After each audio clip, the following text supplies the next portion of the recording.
Teachers guide వారి weekly బులెటిన్కు స్వాగతం. ఈ వారంలో జరిగినటువంటి ప్రధానాంశాల గురించి తెలుసుకుందాం. కేంద్ర రాష్ట్ర ప్రభుత్వాలు అనుసరిస్తున్న విద్యారంగం వ్యతిరేక విధానాలకు నిరసనగా ఫిబ్రవరి 18న చలో పార్లమెంట్ నిర్వహణ. జాతీయ ఉపాధ్యాయ సంఘాల సమాఖ్య ప్రకటన. ఉపాధ్యాయ విద్యార్థి సంఘాలను ఏకం చేసి పెద్ద ఎత్తున ఈ కార్యక్రమాన్ని నిర్వహించాలని నిర్ణయించినట్లు ఎమ్మెల్సీ కత్తి నరసింహారెడ్డి వెల్లడించారు. జనవరిలో దక్షిణాది రాష్ట్రాల ఉపాధ్యాయ సంఘాలతో చెన్నైలో సన్నాహక సమావేశాలు నిర్వహిస్తామన్నారు. సర్వశిక్ష అభియాన్లో పనిచేస్తున్న కాంట్రాక్ట్ సిబ్బంది క్రమబద్ధీకరణ సహా విద్యా రంగాన్ని ప్రైవేటు నుంచి రక్షించాలని, కాంట్రాక్టు ఉపాధ్యాయ విద్యా వాలంటీర్ల విధానాన్ని రద్దు చేయాలని సమావేశంలో తీర్మానించినట్లు తెలిపారు. ఈ సమావేశానికి జాతీయ కార్యవర్గ సభ్యుడు గాజుల నాగేశ్వరరావు హాజరయ్యారు.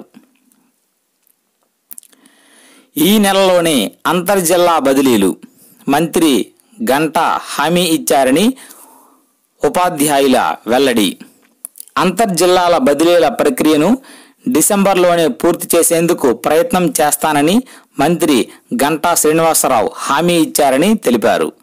బదిలీకి దరఖాస్తు చేసుకున్న వారు మంత్రిని కలిసి విన్నవించారు. డిఎస్సి పరీక్షల షెడ్యూల్లో స్వల్ప మార్పులు, ముందస్తు ప్రకటన లేకుండానే మార్పులు. పాఠశాల విద్యాశాఖ వెబ్సైట్లో వివరాలు. ఈ నిర్ణయం తీసుకోవడం అభ్యర్థుల్లో కొంత అయోమయం నెలకొంది. స్కూల్ అసిస్టెంట్లు, భాషేతర, ఎస్జిటి, భాషా పండితుల పరీక్షలు మినహా మిగతా వాటిల్లో మార్పులు చేశారు. ఈసారి ఆన్లైన్లో పరీక్ష నిర్వహిస్తున్నందున కంప్యూటర్ కేంద్రాల లభ్యత ఆధారంగా ఈ మార్పులు చేసినట్లు అధికారులు పేర్కొంటున్నారు. ఈసారి హైదరాబాద్, బెంగళూరు, చెన్నై, ఒడిశాలోనూ పరీక్షా కేంద్రాలను కేటాయించారు. ఎన్టీఆర్ వైద్య సేవలు యథాతథం. రాష్ట్రంలో ఎన్టీఆర్ వైద్య సేవ కింద అందిస్తున్న సేవలు నిలిచిపోవడం లేదని రాష్ట్ర వైద్య ఆరోగ్య శాఖ మంత్రి ఎన్ఎండి ఫరూక్ వెల్లడి. పెండింగ్లోని బకాయిలన్నిటినీ సోమవారంలోగా విడుదల చేస్తామని ప్రకటన. గురుకుల పాఠశాలల బలోపేతానికి ప్రభుత్వం కృషి. పొరుగు సేవలు, ఒప్పంద, పార్ట్ టైం, రెగ్యులర్ ఉద్యోగుల సమస్యలను త్వరలో పరిష్కరిస్తామని విలేకరుల సమావేశంలో వెల్లడించిన స్త్రీ శిశు సంక్షేమ శాఖ మంత్రి పరిటాల సునీత గారు. భాషా పండిత పోస్టుల ఉన్నతీకరణ ఉత్తర్వులు విడుదల. జిఓఎంఎస్ నంబర్ 91 డేట్ 17/12/2018 ప్రకారం అప్పర్ ప్రైమరీ, ప్రభుత్వ ఉన్నత, జిల్లా పరిషత్ ఉన్నత పాఠశాలలో ఉన్నతీకరణ పొందిన భాషా పండిత పోస్టులు 10,224 మరియు వ్యాయామోపాధ్యాయ పోస్టులను 2,603 ప్రమోషన్ ద్వారా భర్తీ చేయమని పాఠశాల విద్యాశాఖ కమిషనర్కు ఉత్తర్వులు పంపిన విద్యాశాఖ ప్రభుత్వ ప్రత్యేక ప్రధాన కార్యదర్శి ఆదిత్యనాథ్ దాస్ గారు. జిఓఆర్టీ నంబర్ 2119 డేట్ 17/12/18 ప్రకారం 2018-19 ఆర్థిక సంవత్సరంలోని 3వ త్రైమాసికానికి గాను అనగా అక్టోబర్-డిసెంబర్ వరకు గల ఉద్యోగులు చెల్లించు సాధారణ ప్రావిడెంట్ ఫండ్ జీపీఎఫ్ సొమ్ముపై 8% వడ్డీ చెల్లించులాగున నిర్ణయిస్తూ అన్ని శాఖల అధిపతులకు ఉత్తర్వులు పంపిన ఆంధ్రప్రదేశ్ రాష్ట్ర ఆర్థిక శాఖ ప్రభుత్వ కార్యదర్శి పీయూష్ కుమార్. లాంగ్వేజ్ పండిట్లు, పీఈటీ పోస్టులను అప్గ్రేడ్ చేస్తూ పాఠశాల విద్యాశాఖ ఉత్తర్వులు జారీ చేయడంపై ఎమ్మెల్సీలు, ఉపాధ్యాయ సంఘాలు హర్షం వ్యక్తం చేశాయి. కమిషనర్ వెంటనే పదోన్నతుల ప్రక్రియ ప్రారంభించాలని రాష్ట్రీయ ఉపాధ్యాయ పండిత పరిషత్ అధ్యక్ష ప్రధాన కార్యదర్శులు టి గిరిరాజ్, ఎం రవిచంద్ర కుమార్ కోరారు. సర్వీస్ రూల్స్లో ఆటంకాలను తొలగించి అప్గ్రేడ్ అయిన పండిట్, పీఈటీ పోస్టులను అర్హత కలిగిన కేటగిరీ 3 ఉపాధ్యాయులకు ప్రమోషన్ కల్పించడం ద్వారా భర్తీ చేయాలని యూటీఎఫ్ రాష్ట్ర అధ్యక్ష ప్రధాన కార్యదర్శులు షేక్ సాబ్జీ పి బాబురెడ్డి కోరారు. స్కూల్ అసిస్టెంట్ పోస్టులను కలిపి అడ్హాక్ రూల్స్ రూపొందించి ప్రమోషన్ ద్వారా భర్తీ చేయాలని ఏపీటీఎఫ్ రాష్ట్ర అధ్యక్ష ప్రధాన కార్యదర్శులు వెంకటేశ్వరరావు, హృదయరాజు కోరారు. డిఎస్సి 2018కి సంబంధించి కొంతమంది అభ్యర్థులు 4-5 వేర్వేరు సబ్జెక్టులకు దరఖాస్తు చేశారని, దీంతో వారు అన్ని సబ్జెక్టులు రాసేలా షెడ్యూల్లో చిన్న చిన్న సవరణలు చేసి తేదీవారీ పరీక్షల షెడ్యూల్ను వెబ్సైట్లో పొందుపరిచామని పాఠశాల విద్యాశాఖ కమిషనర్ కె సంధ్యారాణి తెలిపారు. ఆంధ్ర తీర ప్రాంతాన్ని కుదిపేసిన పెథాయ్.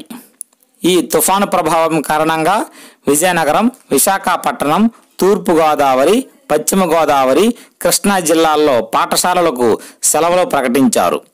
తూర్పుగోదావరి జిల్లా తాళ్లరేవులో 166 మిల్లీమీటర్ల వర్షపాతం నమోదైంది. పదవీ విరమణ రోజునే బెనిఫిట్స్. 11వ పిఆర్సీ దృష్టికి విశ్రాంత ఉద్యోగుల సమస్యలు తీసుకెళ్లిన ఆంధ్రప్రదేశ్ ఉద్యోగుల జేఏసీ అమరావతి చైర్మన్ బొప్పరాజు వెంకటేశ్వర్లు ప్రభుత్వాన్ని కోరారు. అఖిల భారత పెన్షనర్ల డే సందర్భంగా సోమవారం విజయవాడలో ఆయన మాట్లాడుతూ జేఏసీ తరపున విశ్రాంత ఉద్యోగుల సమస్యలపై ఇప్పటికే 11వ పిఆర్సీ కమిషనర్కు నివేదిక ఇచ్చామన్నారు. విశ్రాంత ఉద్యోగుల కనీస పెన్షన్ 12,500 రూపాయలుగా నిర్ణయించాలని, ప్రస్తుతం ఉన్న 12 లక్షల గ్రాట్యుటీని కేంద్ర ప్రభుత్వం చెల్లిస్తున్నట్లుగా 20 లక్షలకు పెంచాలని డిమాండ్ చేశారు. వ్యాయామ విద్యపై శిక్షణా తరగతులు. ఆచార్య నాగార్జున విశ్వవిద్యాలయంలో వ్యాయామ ఉపాధ్యాయులకు నూతన విద్యా విధానంపై శిక్షణా తరగతులు ప్రారంభం. రాష్ట్ర వ్యాప్తంగా ఎంపికైన 300 మంది వ్యాయామ ఉపాధ్యాయులకు శిక్షణ అనంతరం వీరు ఆయా ప్రాంతాల్లోని పాఠశాలల్లో మిగిలిన వ్యాయామ ఉపాధ్యాయులకు శిక్షణ ఇస్తారు. సోమవారం శిక్షణా తరగతులను ఆర్ఎంఎస్ఏ సంచాలకులు ప్రభాకర్, పాఠశాల విద్యా సంయుక్త సంచాలకులు కృష్ణారెడ్డి ప్రారంభించారు. రాష్ట్రంలోనే తొలిసారిగా వ్యాయామ విద్యపై పుస్తకాలు రూపకల్పన. అన్ని పాఠశాలల్లో వ్యాయామ విద్య ప్రవేశపెడుతున్నట్లు వెల్లడి. జాతీయ, అంతర్జాతీయ స్థాయిలో క్రీడాకారులను తయారు చేసేందుకు ఈ శిక్షణా తరగతులు దోహదం చేస్తాయని వెల్లడి. పురపాలక ఉపాధ్యాయుల బదిలీలకు సవరణ ఉత్తర్వులు. నిబంధనలను సవరణ చేస్తూ పురపాలక పట్టణాభివృద్ధి శాఖ ఉత్తర్వులు జారీ చేసింది. సవరణ నిబంధనల ప్రకారం 5 ఏళ్లు ఒకే చోట పనిచేసిన ప్రధాన ఉపాధ్యాయులు, 8 ఏళ్లు పూర్తి చేసుకున్న ఉపాధ్యాయులు తప్పనిసరిగా బదిలీ కానవసరం లేదు. 1 సంవత్సరం పూర్తి కాలానికి 0.5 సర్వీస్ పాయింట్లు కేటాయించారు. ఆంధ్రప్రదేశ్ నైపుణ్య శిక్షణ భేస్ ఒడిశా బృందం ప్రశంస. ఆంధ్రప్రదేశ్లో పాఠశాల, కళాశాల విద్యార్థులకు అకాడమిక్ పాఠ్యాంశాలతో పాటు నైపుణ్య శిక్షణ ఇవ్వడాన్ని ఒడిశా బృందం కొనియాడింది.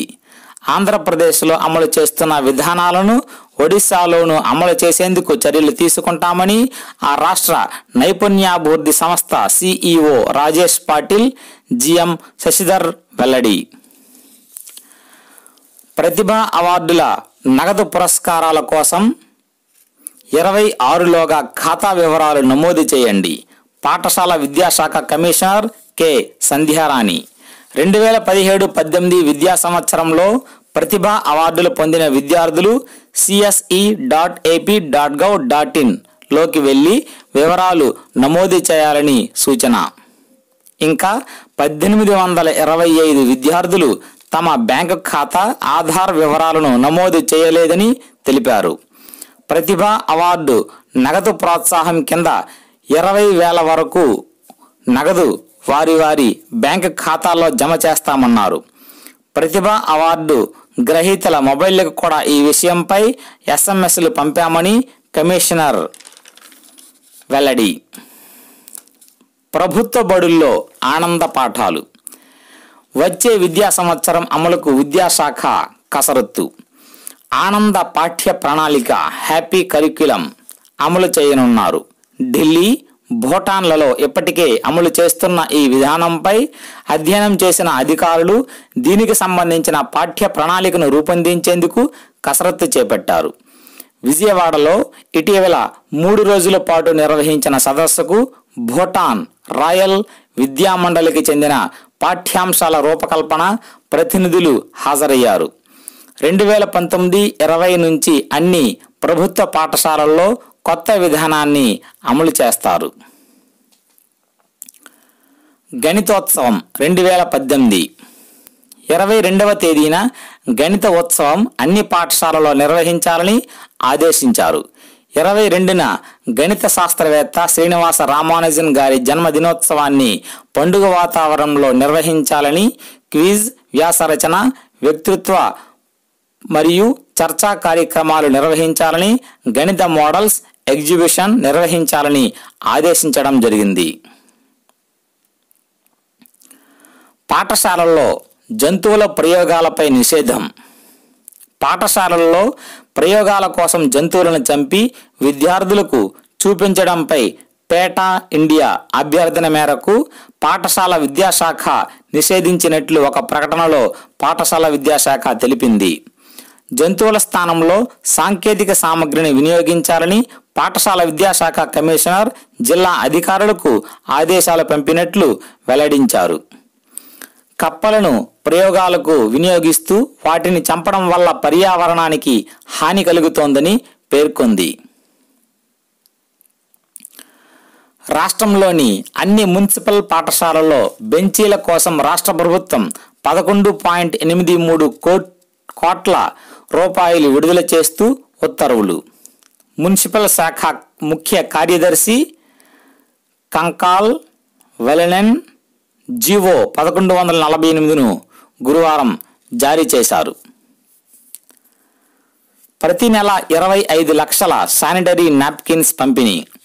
మహిళల్లో ఋతుక్రమ సమయంలో ఆరోగ్య భద్రతను పెంచేందుకు ప్రభుత్వం జనవరి 15 నుంచి శానిటరీ నాప్కిన్స్ పంపిణీ. ప్రభుత్వ పాఠశాలలో చదువుతున్న విద్యార్థినులకు ఉచితంగా అందిస్తారు. ఇతరులకు 50% రాయితీతో వీటిని అందిస్తారు. నాణ్యతా పరంగా లోపాలు లేకుండా బహిరంగ మార్కెట్లో లభించే వాటినే పంపిణీ చేస్తారు. వచ్చే నెలలో విద్యార్థినులకు సైకిళ్ల పంపిణీ. టెండర్లు ధర రూపాలలో జాప్యంలో వాయిదా పడుతూ వస్తున్న బడికొస్తా సైకిళ్ల పంపిణీ వచ్చే నెలలో ప్రారంభం కానుంది. మొత్తం 3 సంస్థలు రాష్ట్ర వ్యాప్తంగా సైకిళ్లను సరఫరా చేయనున్నాయి. గడువులోగా నివేదిక సమర్పణకు సిపిఎస్ కమిటీ చైర్మన్ హామీ. ఏపీ జేఏసీ నేతల అశోక్ బాబు, సుధీర్ బాబు సిపిఎస్ విధానంపై 90 రోజుల గడువులోగా ప్రభుత్వానికి నివేదికలను సమర్పిస్తామని కమిటీ చైర్మన్ ఎస్పీ ఠక్కర్ తమకు హామీ ఇచ్చారని Andhra Pradesh JAC chairman P Ashok Babu, ప్రధాన కార్యదర్శి సిహెచ్ జోసెఫ్, సుధీర్ బాబు తెలిపారు. ఈ వార్తలు ఇంతటితో సమాప్తం. నమస్కారం.